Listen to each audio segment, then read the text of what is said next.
Hello, আসসালামু আলাইকুম everyone. সবাইকে স্বাগতম জানাচ্ছি আমার পেজ তৌহিদ ইংলিশ একাডেমির পক্ষ থেকে। আজকের ভিডিওতে খুবই সংক্ষেপে আজকে যারা ৪৭তম বিসিএস পরীক্ষায় অংশগ্রহণ করেছেন তাদের জন্যই এই ভিডিওটি করছি, খুবই স্বল্প সময়ের মধ্যে। অর্থাৎ আমি খুব বেশি ব্যাখ্যার দিকে যাব না। আমি চেষ্টা করেছি যে যারা মূলত পরীক্ষা দিয়ে এসে প্রশ্ন মিলিয়ে নেওয়ার জন্য খুবই উদ্গ্রীব হয়ে রয়েছেন যে আসলে কতটি কারেক্ট হলো, তাদের জন্য খুব দ্রুত এই ভিডিওটি বানানো। তো আপনারা আশা করছি আমি পুরো ভিডিওটিতে ইংরেজি অংশের সমাধান দিয়ে দিব। আপনারা সাথে থাকবেন এবং উত্তরগুলো মিলিয়ে নেবেন। কে কত পেলেন সেটা অবশ্যই কমেন্ট করতে ভুলবেন না। কোনো উত্তর নিয়ে কোনো কনফিউশন থাকলে অবশ্যই কমেন্ট করে জানাবেন এবং কোনো উত্তরে যদি আরো বেশি ব্যাখ্যা প্রয়োজন হয় সেটি কমেন্ট করে জানাবেন। সেগুলোর উপরে আমি পরবর্তীতে ভিডিও বানানোর চেষ্টা করব। আর একটি রিকোয়েস্ট থাকবে যে অবশ্যই ভিডিওটি অনেক বেশি শেয়ার করবেন, কারণ যারা এই মুহূর্তে বিসিএস পরীক্ষা দিয়ে এসেছে তারা কিন্তু প্রত্যেকেই খুবই টেনশনের মধ্যে রয়েছে। আশা করছি আপনারা যদি শেয়ার করেন তাহলে প্রত্যেকেই এখান থেকে উপকৃত হবে। আমার কাছে আসলে কোন সেটটি রয়েছে আমি ঠিক বুঝতে পারছি না। আমি এক পরীক্ষার্থীর কাছ থেকে এই অংশটি আমি ছবি তুলে নিয়েছিলাম এবং পরবর্তীতে সেখান থেকে এটি কাট করে সলভ করার চেষ্টা করা। তো আসলে আপনারা আপনাদের প্রশ্নের সাথে এইগুলো মিলিয়ে নেবেন।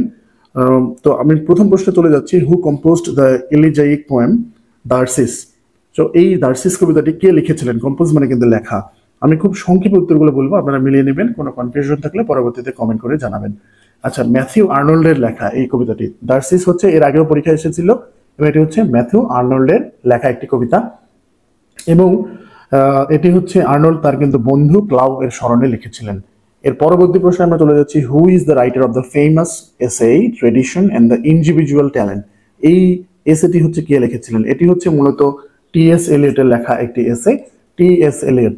এলিয়টের অন্যতম বিখ্যাত একটি ক্রিটিক্যাল এসে ট্রেডিশন এন্ড ইন্ডিভিজুয়াল ট্যালেন্ট। আচ্ছা, আমরা ৩ নম্বর প্রশ্নে চলে যাচ্ছি। Our sweetest songs are those that tell of saddest thought?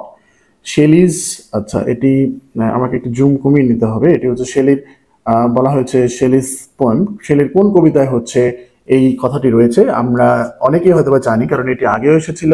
To a Skylark. আজকের পরীক্ষায় কিন্তু একটি বিষয় খেয়াল করবেন, গ্রামার থেকে অনেক কম প্রশ্ন এসেছে এবং লিটারেচার থেকে কিন্তু বেশি প্রশ্ন এসেছে টু আ স্কাইলার্ক এই কবিতার। এবং পাশাপাশি শেলিয়ের টু আ স্কাইলার্ক কিন্তু খুবই জনপ্রিয় একটি কবিতা। তার আরো একটি অনেকগুলো বিখ্যাত কবিতা রয়েছে। যাই হোক, তাহলে আওয়ার সুইটেস্ট সংস এই কথাটি নেওয়া হয়েছে টু আ স্কাইলার্ক কবিতা থেকে। পরের প্রশ্নে চলে যাচ্ছি। Who author the futuristic novel brave new world? Brave new world আমাদের উত্তর ছিল গ নম্বর অল্ডাস লিওনার্ড হাক্সলে। তার লেখা একটি নভেল এখান থেকে কিন্তু নেওয়া হয়েছে এবং আমি একটি নোট দিয়েছি যে এটি কিন্তু একটি ডিস্টোপিয়ান নভেল। ডিস্টোপিয়ান নভেল মানে লেখকরা অনেক সময় এমন একটা সমাজের কথা কল্পনা করেন যেখানে আসলে পুরো পৃথিবীকে বিভিন্ন ধরনের অমানবিক কার্যক্রম, বিভিন্ন ধরনের সাফারিংস এইসবের মধ্যে তারা উপস্থাপন করার চেষ্টা করেন। একটা অন্ধকার সমাজ, সোজা কথায় এই ধরনের গল্প যেখানে থাকে সেই নভেলগুলোকে আমরা বলি ডিস্টোপিয়ান নভেল। পরের প্রশ্নে চলে যাচ্ছে আমরা। Good fences make good neighbours? অর্থাৎ যদি ভালো ওয়াল নির্মাণ করা যায়, ফেন্স মানে কিন্তু বেড়া, যদি আমরা আমাদের সম্পর্কের মধ্যে দূরত্ব থাকে তাহলে কিন্তু আমাদের সম্পর্কগুলো ভালো থাকে। সে কথাই কবি বলেছিলেন এবং এটি কোন কবি বলেছিলেন? রবার্ট ফ্রস্ট বলেছিলেন। এই ফেন্স থেকে আপনারা মনে রাখতে পারেন, ফেন্স মানে কিন্তু বেড়া বা ওয়াল। তো এটি কিন্তু রবার্ট ফ্রস্টের মেন্ডিং ওয়াল কবিতা থেকে নেওয়া হয়েছে, যেটি ইংরেজি সাহিত্যের খুবই জনপ্রিয় একটি কবিতা। Cowards die many times before their deaths, the valiant never taste of death but once? এটি কোন নাটকে রয়েছে? এটি শেক্সপিয়ারের বিখ্যাত একটি কবিতা, সেটি জুলিয়াস সিজার যে নাটক রয়েছে সেখানে কিন্তু রয়েছে শেক্সপিয়ারের। আচ্ছা, নলেজ কামস বাট উইজডম লিঙ্গার্স কোন কবিতা থেকে নেওয়া হয়েছে? আমাদের অপশন দেওয়া ছিল 4টি এবং এটি আসলে আলফ্রেড টেনিসনের লক্সলে হল এই কবিতা থেকে নেওয়া হয়েছে। The tragedy Samson Agonistes was penned by. Pen শব্দটি কিন্তু এখানে ভার্ব হিসেবে ব্যবহার করা হয়েছে, অর্থাৎ কে লিখেছিলেন সেটি বোঝানো হচ্ছে যে এই ট্র্যাজেডি কে লিখেছিলেন। এটি আসলে জন মিল্টনের লেখা একটি ড্রামাটিক পোয়েম, যেটি আসলে ট্র্যাজেডি ধরা হয়। তো এটি আসলে উত্তর আমাদের হবে জন মিল্টন। আমরা পরের প্রশ্নে চলে যাচ্ছি। Play right of absurd drama waiting for Godot? খুবই বিখ্যাত একটি সাহিত্যকর্ম ইংরেজিতে। ওয়েটিং ফর গডট এটি স্যামুয়েল বেকেটের লেখা। সো আমাদের উত্তর কিন্তু ছিল স্যামুয়েল বেকেট। আমাদের পরের প্রশ্ন। ইটস স্ট্রেঞ্জ ড্যাশ, পরে হাইফেন দিয়ে দিচ্ছে but true, for truth is always strange, stranger then fiction? এটি কোন কবির কথা? আসলে এটি লর্ড বায়রনের কথা। লর্ড বায়রনের ডন জুয়ান নামে একটি বিখ্যাত কবিতা রয়েছে, সেখানে কিন্তু তিনি এই উক্তিটি বা এই লাইনটি বলেছিলেন। আমাদের পরের প্রশ্ন। Who wrote the novella heart of darkness? Heart of darkness এটি কার লেখা? এটি হচ্ছে জোসেফ কনরাডের লেখা এবং এটি কিন্তু 1899 সালে প্রকাশিত হয়।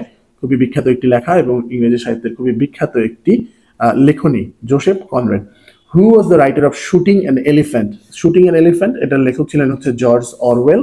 খুবই বিখ্যাত একটি লেখা এবং এটি কিন্তু হচ্ছে অরওয়েলের একটি অটোবায়োগ্রাফিক্যাল এসে। ওকে, অটোবায়োগ্রাফি মানে হচ্ছে আত্মজীবনী।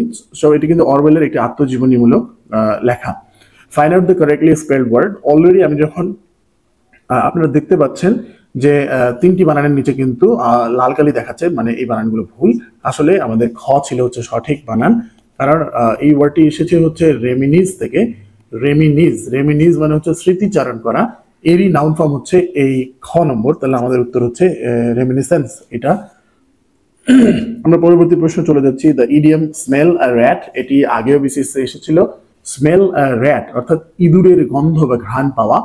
এখান থেকে শুনেই মনে রাখা যায় সাসপেক্ট সামথিং রং। সাসপেক্ট মানে কিন্তু সন্দেহ করা, অর্থাৎ খারাপ কোনো কিছু ঘটতে যাচ্ছে এরকম আগে থেকে আঁচ করা। পরের প্রশ্ন চলে যাচ্ছি। Select the synonym for inclement. Inclement আসলে হচ্ছে ওয়েদার নিয়ে কথা বলতে গেলে ব্যবহার করা হয়। একটু ঝড়ো আবহাওয়া, এরকম আবহাওয়াকে আমরা হচ্ছে ইনক্লেমেন্ট ওয়েদার বলি। এবং তাহলে এর সাথে মিলে যাচ্ছে হচ্ছে রাফ শব্দটি, কারণ ওয়েদার বুঝাতে গিয়ে আমরা কিন্তু রাফ, স্টর্মি এই শব্দগুলো ব্যবহার করে থাকি। আর অ্যাফেবল মানে বন্ধুত্বপূর্ণ, ফ্রেন্ডলি এটা তো হবেই না। মাইল্ড মানে হচ্ছে মৃদু, বা মাইল্ড মানে কিন্তু মৃদু। হ্যাঁ, ওকে, আমরা পরের প্রশ্নে চলে যাচ্ছি। Tell me frankly why you did this. Why you did this এর নিচে আন্ডারলাইন করা ছিল এবং বলা হয়েছিল যে আন্ডারলাইন পার্ট এটি আসলে কোন ধরনের ক্লজ। মনে রাখবেন একটি সূত্র হচ্ছে ভার্বকে যদি কি দিয়ে প্রশ্ন করলে উত্তর পাওয়া যায় তাহলে সেটি কিন্তু অবশ্যই নাউন ক্লজ হবে। টেল মি আমাকে বলো, ফ্র্যাঙ্কলি মানে একদম খুলে বলো। কি বলবে? আমরা যখন টেলকে প্রশ্ন করি কি বলবে, আচ্ছা কি বলবে? ওয়াই ইউ ডিড দিস, তুমি এটি কেন করেছিলে। সো ভার্বকে কি দিয়ে প্রশ্ন করলে আমরা অবজেক্ট পাই, আর অবজেক্টের পজিশনে যদি কেউ থাকে বা আমরা যদি কি দিয়ে প্রশ্ন করে উত্তর পাই তাহলে সেটি মনে রাখবেন একটি নাউন ক্লজ। আচ্ছা, the prefix non can be added to partition. Partition শব্দটির সাথে হচ্ছে আমরা নন প্রিফিক্সটি ব্যবহার করতে পারি। বাকিগুলো দেখলেই বুঝতে পারবেন যেগুলোর সাথে যোগ করা যাবে না। এটি সহজ প্রশ্ন ছিল। রেগুলারের বিপরীত হচ্ছে irregular.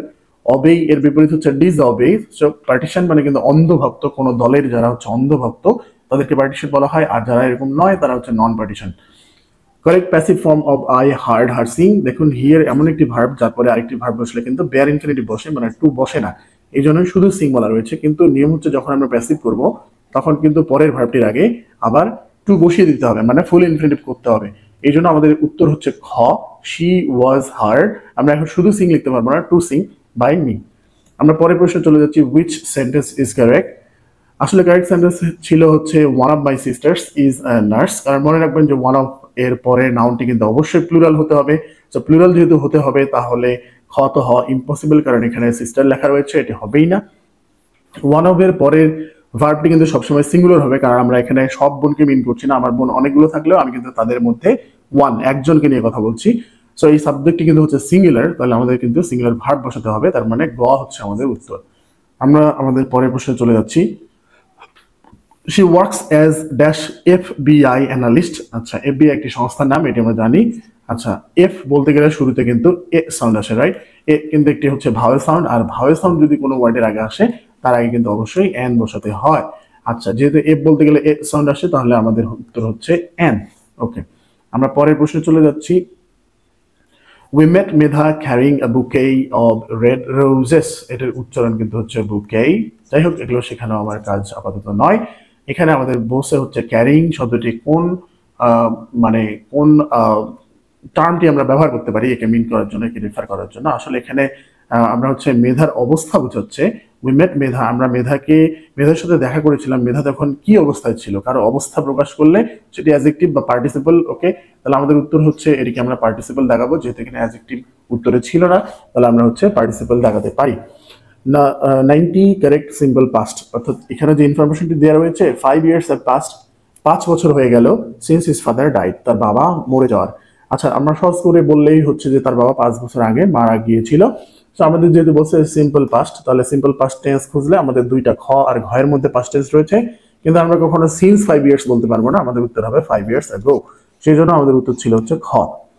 Choose the antonym of controversy. Controversy মানে কিন্তু হচ্ছে মতানৈক্য, অর্থাৎ ভিন্ন ভিন্ন মতের যে ব্যাপার সেটিকে আমরা বলেছি কন্ট্রোভার্সি। আচ্ছা, এর অ্যান্টোনিম বলছে, অ্যান্টোনিম কিন্তু হচ্ছে ইউনানিমিটি। এর মানে হচ্ছে সর্বসম্মতি, যখন সবাই সম্মতি দেয় সেই অবস্থাটাকে আমরা বলি হচ্ছে ইউনানিমিটি। আচ্ছা, আর বাকি ডিসপুট, কন্টেনশন, বিকারিং, এগুলো সবগুলোর মানে হচ্ছে কলহ, ঝগড়া, বিবাদ, হ্যাঁ, ইত্যাদি। সো আমাদের উত্তর কিন্তু ছিল ইউনানিমিটি। আচ্ছা, পরের প্রশ্ন চলে যাচ্ছি আমরা। For God sake hold your tongue and let me লাভ। হ্যাঁ, মানে আল্লাহ দোহাই লাগে তোমার হচ্ছে মুখ বন্ধ করো এবং আমাকে ভালোবাসতে দাও। এটি কোন কবিতার লাইন? আসলে এটি হচ্ছে দ্য ক্যানোনাইজেশন, জন ডানের বিখ্যাত একটি কবিতা ক্যানোনাইজেশন, এখান থেকে নেওয়া হয়েছে। সো আমাদের উত্তর কিন্তু ছিল খ, the one act play riders to the sea was written by J M. Synge. এটি সবাই কম বেশি জানি কারণ খুবই বিখ্যাত একটি লেখা। জেমস সিনজে 1904 সালে এটি লিখেছিলেন। আচ্ছা, আমাদের লাস্ট প্রশ্ন, neither a borrower not a lender be. This extract is from Shakespeare's. কোথা থেকে নেওয়া হয়েছে? এটিও একটি জনপ্রিয় উক্তি, যারা আসলে প্রস্তুতি ভালো ছিল তাদের জন্য এটি খুব কঠিন ছিল না। এটি হচ্ছে হ্যামলেট থেকে নেওয়া হয়েছে, অ্যাক্ট 1 সিন 3 থেকে নেওয়া হয়েছে এবং এটি কিন্তু বলেছিল পোলোনিয়াস। সো এই হচ্ছে আমাদের সবগুলো উত্তর। আশা করছি যে উত্তরগুলো আপনারা মিলিয়ে নিয়েছেন এবং কে কত পেলেন সেটা অবশ্যই কমেন্ট করে জানাবেন। এবং যদি কোনো প্রশ্ন নিয়ে আসলে আপনাদের কোনো কন্ট্রোভার্সি বা হচ্ছে কোনো দ্বিমত থাকে সেটা অবশ্যই কমেন্ট করে জানাবেন। কোথাও যদি ব্যাখ্যার প্রয়োজন হয় সেটিও কমেন্ট করে জানাবেন। খুব অল্প সময়ের ভিডিওটি বানানোর চেষ্টা করেছি, ভুল ত্রুটি অবশ্যই ক্ষমা সুন্দর দৃষ্টিতে দেখবেন। এবং যেমনটা আগে বলেছিলাম যে বেশি বেশি বেশি বেশি ভিডিওটি শেয়ার করবেন যাতে সবাই উত্তরগুলো মিলিয়ে নিতে পারে। এবং আমার চ্যানেলের সাথে থাকবেন, আমার চ্যানেলটিতে নিয়মিত ইংরেজি বিষয়ক ভিডিও পেয়ে যাবেন। এবং আমরা ইন ফিউচার আমরা হচ্ছে বিভিন্ন ধরনের কোর্স লঞ্চ করতে যাচ্ছি। আশা করছি আপনারা সাথে থাকলে প্রতিদিন ভোকাবুলারি, এক্সপ্রেশনস এবং চাকরি প্রস্তুতি সবকিছু এই এক জায়গায় পেয়ে যাবেন। Thank you.